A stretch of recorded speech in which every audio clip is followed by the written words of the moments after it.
So good morning and welcome. So as you all know, this year is the 75th year anniversary of independence, and we are celebrating Azadi Ka Amrit Mahotsav.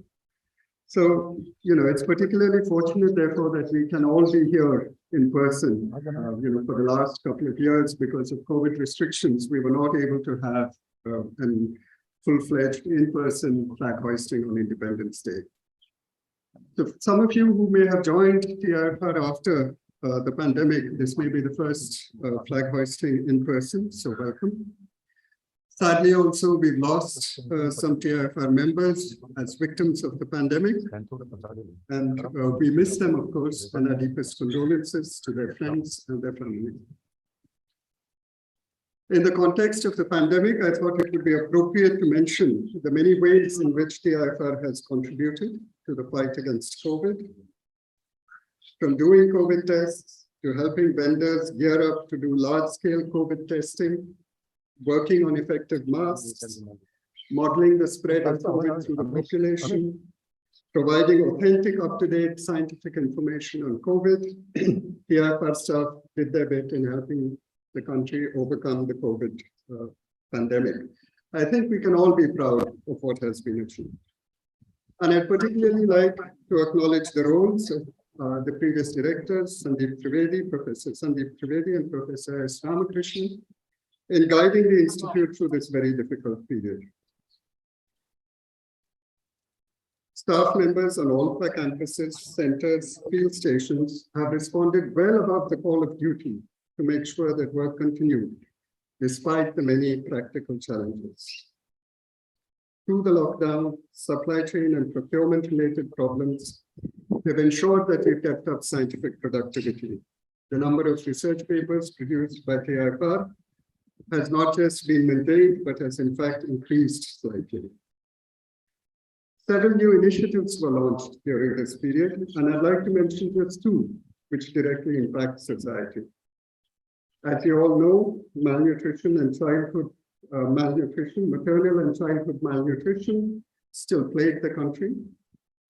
And in order to try and fully and deeply understand this problem and find scientific solutions to the problem of malnutrition, TIFR and DA launched the National Analytical Facility for Nutrition and Metabolism Research.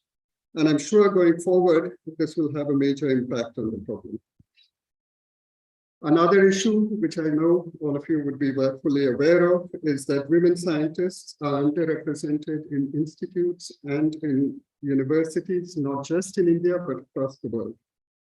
A new initiative called Vigyan Vidushan to encourage women to take up a career in scientific research was launched at TIFR during the pandemic. Students to this program were selected from every corner of the country, including Tier 2 and smaller cities and towns. The program was very well received, and this year, for the first time, we even had an offline component. And it was clear from interacting with the participants that contact with the ethos, the people, and the work culture at TIFR has been a very strong influence on them. When I was talking to the students, if they had one complaint, it was the following, that there should be many more such programs. So I hope that going forward, we are able to expand it significantly. Another scientific achievement, that recognition that I would like to mention that happened during the pandemic, was the IEEE Milestone Award for the JMRT. The JMRT, or the Giant Meter Wave Radio Telescope, built and operated by NCRA TIFR, is one of the most sensitive radio telescopes in the world. The IEEE Milestone Award, which it received for this work, was only the third such award for India.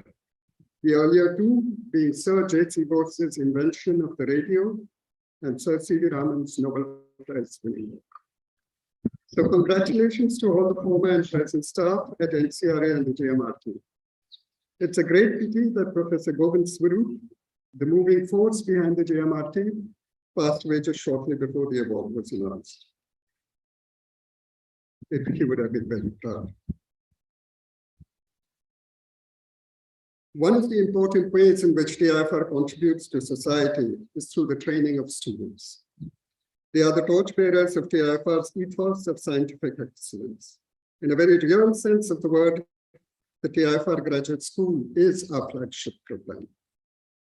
So I'm very glad to say that student enrollment in the PhD program has been steadily increasing. This year's intake is close to 200 students, the largest ever.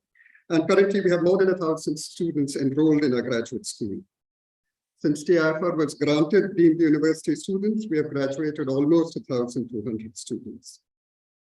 Looking ahead, I'm very pleased to note that thanks to all of the hard work of the earlier directors, as well as the staff and colleagues at TIFR Hyderabad, we are now in the final stages of appointing an architect to draw up a master plan for that campus. And it's expected that the phase 1 construction work will also start very, very shortly. There's also been very promising progress on improved infrastructure for the Colaba campus. So both of these have been very long-standing projects, and it's very gratifying to see them now make rapid progress. We have also begun the process of planning for a TIFR-wide undergraduate program. Excellence is a path and not as a destination. No matter how good you are, there are always ways in which we can strive to be better, to contribute more to science and society. So to conclude, as the nation celebrates the 75th anniversary of independence, I think it's a fitting time for us also to work with a new vigor, to rededicate ourselves to ensure that TIFR not just continues, but also accelerates on its path to excellence. Thank you.